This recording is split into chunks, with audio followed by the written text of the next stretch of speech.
Bonjour à tous, j'espère que vous allez bien. Alors aujourd'hui on s'attaque à ce coupe-chou que voici. Un petit mot d'abord pour nos amis anglophones. If you want to look at the video in English, click on the link above. Donc voici notre rasoir. C'est un 5/8e, je pense, c'est un vintage. C'est un Permage avec derrière marqué, on va le voir après, United Drug Boston St. Louis. Donc c'est un rasoir qui date des années 1910-1930 et j'ai dû changer la chasse car la chasse d'origine était cassée. Donc on a désormais une belle chasse en acrylique rouge que je trouve tout bonnement superbe. Peut-être légèrement trop grande et encore ça se discute, mais je la trouve top. Donc ce rasoir était un petit peu rouillé, donc je l'ai bien repoli et désormais on va aller voir l'état du fil.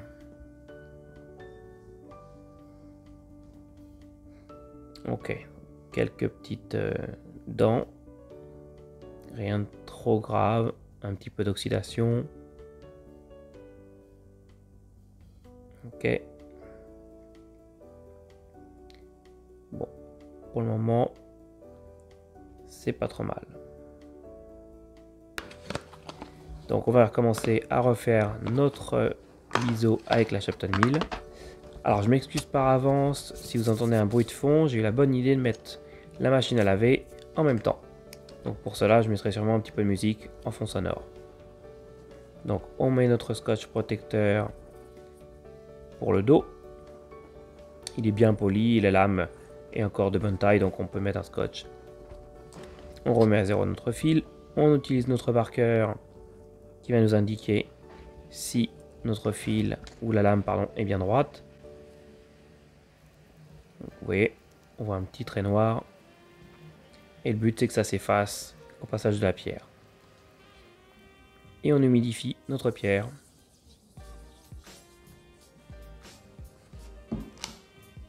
Donc aujourd'hui j'ai décidé de faire de la boue sur toutes mes pierres. C'est pas forcément obligatoire, mais moi j'aime bien. Ça permet souvent d'aller un petit peu plus vite aussi dans les étapes. Et c'est parti, on commence avec nos va-et-vient des deux côtés et on va vérifier si notre marqueur s'est bien enlevé de manière uniforme. Mais ouais, c'est pas mal. Donc déjà, on n'aura pas le souci d'avoir une lame vrillée, ce qui est une très bonne chose. Donc je connais pas du tout ce type d'acier, donc si vous avez des infos dessus, n'hésitez pas à le mettre dans les commentaires. Et donc désormais, on fait nos passes en X pour finaliser. On va regarder le faisceau. Non, le nez a besoin d'une retouche. Et on y retourne.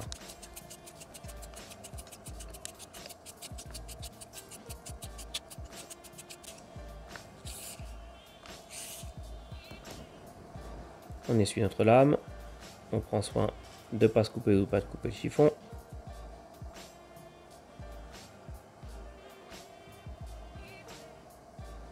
Donc à notre faisceau. Ouais, cette fois, il a l'air de bien passer.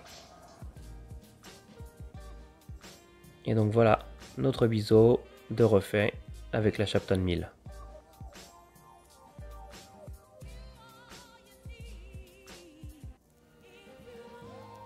Donc a priori c'est un acier assez sympa, il se travaille bien. Donc c'est un bon signe.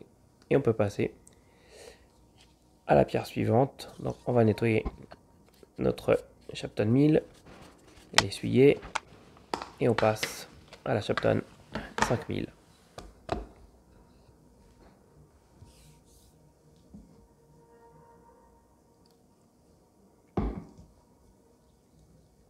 On l'humidifie et on fait notre bout.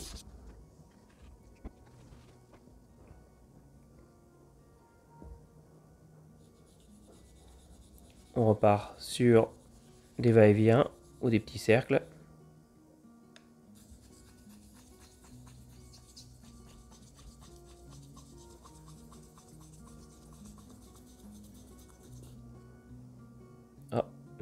j'ai senti quelque chose qui accrochait.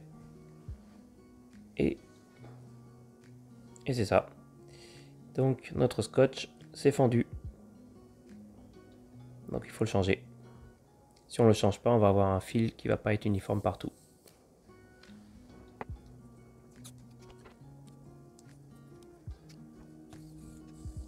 Et c'est parti. On garde son coude bien haut afin d'avoir une lame bien plate.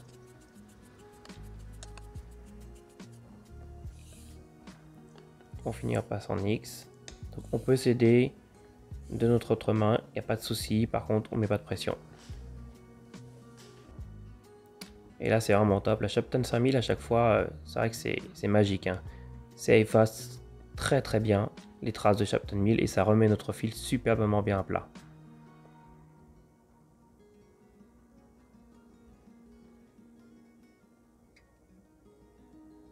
Ouais, il est parfait celui-là. On va nettoyer notre pierre. Et alors désormais, on va passer sur un set qui est tout synthétique. Ou presque, vous allez voir. Donc ça, c'est la Shopton 8000 que j'ai pas utilisé depuis des années. D'habitude, j'utilise une Ginat. Mais je voulais faire un test aujourd'hui un peu différent, vous allez voir. Donc vu que je ne l'ai pas utilisé depuis très longtemps, je vais refaire un quadrillage dessus et voir si elle est bien plate.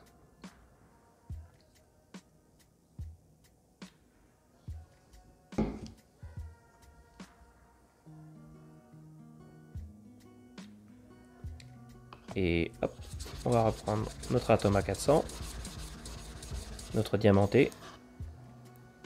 Et est-ce que notre Shopton 8000 est bien plate? On va voir ça.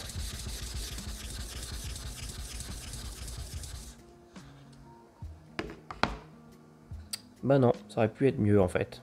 Vous voyez en haut, on voit encore des traces. Donc on va continuer.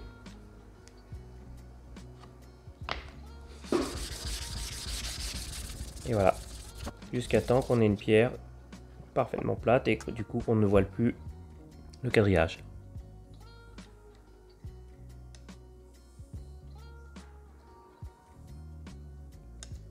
Et là, à partir de là, on fait que des passes en X.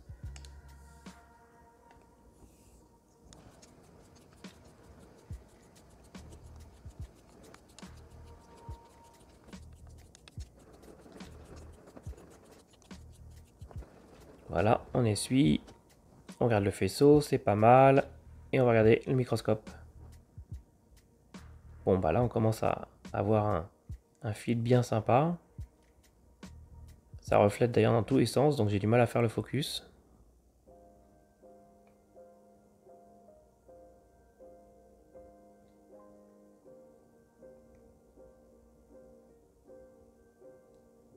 Ok, c'est pas mal.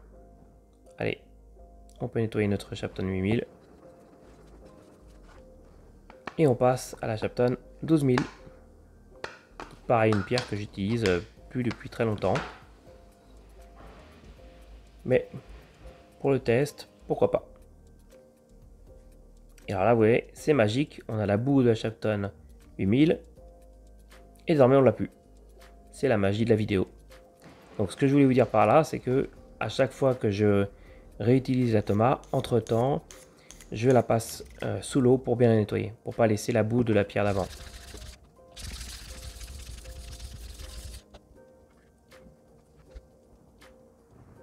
Et on y va avec nos passes en X.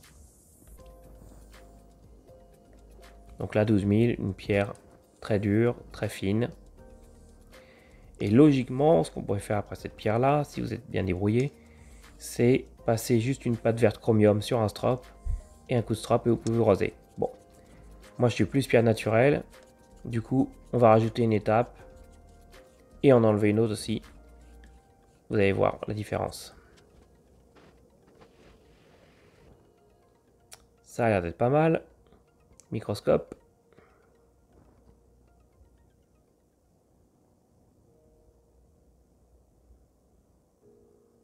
Ouais, on a un fil sympa qui reflète beaucoup.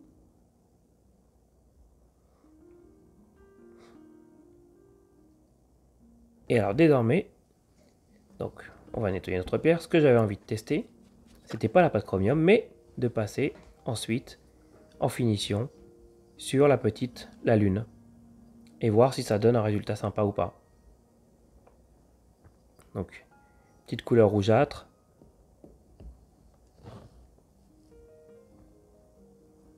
On réadapte la taille parce qu'elle est beaucoup plus petite que les Shapton.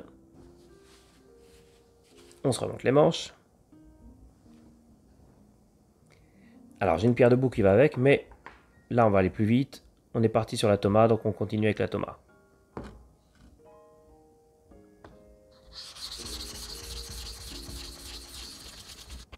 Et voilà, là on s'est fait une bonne boue.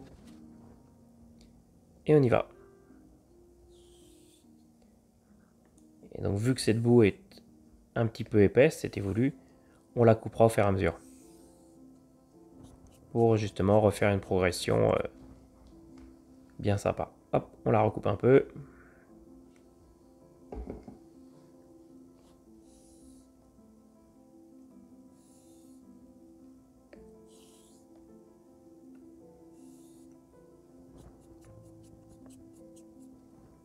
Encore une fois, jusqu'à arriver au grit le plus fin.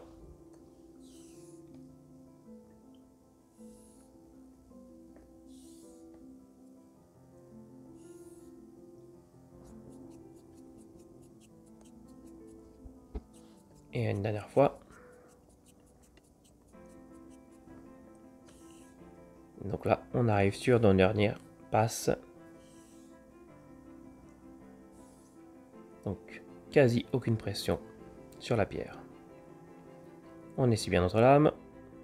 Bon, bah c'est pas mal hein, au microscope. Hein. C'est très homogène, ça reste très correct. Bon bah voilà, c'est pas mal du tout. Désormais, on va rincer notre pierre. L'autocollant est bien resté dessus, donc ça c'est sympa. On va enlever notre scotch, on va faire attention à ne pas se couper, ni que la lame rebondisse. Voilà. On va bien essuyer la lame pour enlever tout le collant. Vraiment une très belle petite lame. 5/8. Voilà. Vraiment un rasoir bien sympa. Allez, vous allez le voir d'un peu plus près.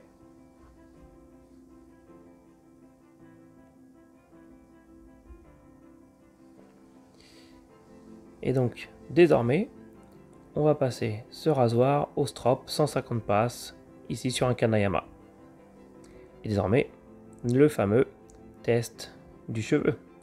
On va voir comment ça se passe.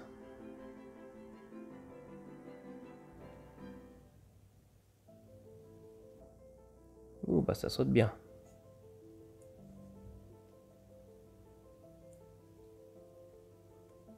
Bon bah c'est top, hein. Ça se coupe parfaitement bien. Et ça a été fini ensuite avec un rasage qui s'est passé superbement bien, je dois dire. Donc très doux, très bon rasage. Et pour ce faire, j'ai utilisé un savon de chez Pinnacle Grooming. Donc le savon qui s'appelle Cashmere, donc c'est un échantillon. Et alors ce que je pensais faire, c'était faire un petit jeu concours par rapport à vos commentaires.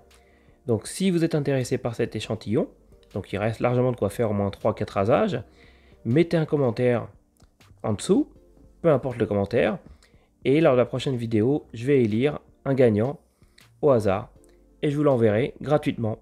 Donc voilà, si cela vous intéresse, n'hésitez pas, mettez un commentaire. Je vous remercie, mettez un petit like si ça vous a plu, à bientôt, au revoir.